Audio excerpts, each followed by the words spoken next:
都是500多的红米 Watch 6和华为 Fit 4，要选哪个呢？接下来给你们来一波超全面的对比，看完之后你就知道谁才是500价位最值得买的手表了。我们先来看一下外观吧，两个放在一起就可以很直观的看到，华为 Fit 4的屏幕尺寸会比 Watch 6小一点，侧面的表冠和功能按键的布局都是一样的，但是 Fit 4在按键的位置做了个内凹的设计，可以减少一定误触的几率。侧面中框都是铝合金材质 ，Fit 4是比较丝滑的手感 ，Watch 6是带有一些磨砂的质感。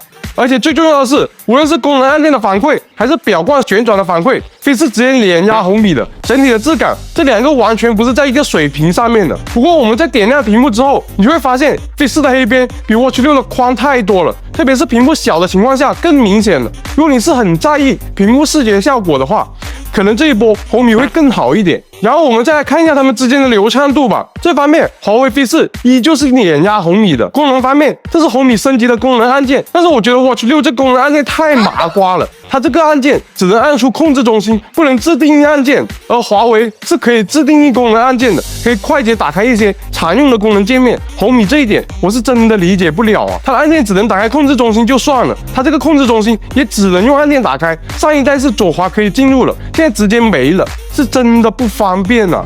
两个设备自带的应用都是相差无几的，都是可以听音乐、看地图等一些操作。但是红米家的一个应用市场就比华为少了很多可以下载的应用。同时，红米依旧是祖传的300MB 内存，华为 Fit 4是4GB 的内存，很难想象为什么红米不升级一下这个内存呢？这是真的难受啊！烦死了！检测方面，华为 Fit 4比红米多了 HRV 检测，能辅助评估心血管状态。不过从实际的体验上面来讲，都是大差不差的，不会有太离谱的偏差。而睡眠和运动方面，因为我才刚戴了几天 Watch 6，体验还不够充分，不能往下判断。不过这部分内容我会补充到我下星期的一个 Watch 6深度体验视频里面。感兴趣的朋友可以给我点个关注，下星期我会更详细的告诉你。马达和声音方面，红米依旧是优胜于华为的。假如你是对于早上的闹钟比较大的一个要求的话，那么红米是真的可以帮助到你，声音够大也够震，包能给你震醒。不过充电方面，因为红米用的是触点式的一个充电，而华为用的是无线时期充电，红米的一个充电速度真的是贼慢了。我给手表手环充电，一般都是洗脚的时候摘下来充。我的 Fit 4用到没电去洗个澡回来就充满电了。Watch 6的充电至少比 Fit 4慢1倍以上，感觉 Watch 6的充电时间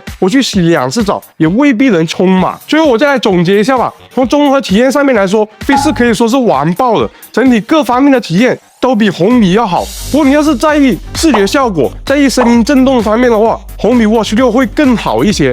但是你问我一样的价格2选1会选哪个的话，那肯定是选华为 Fit 4。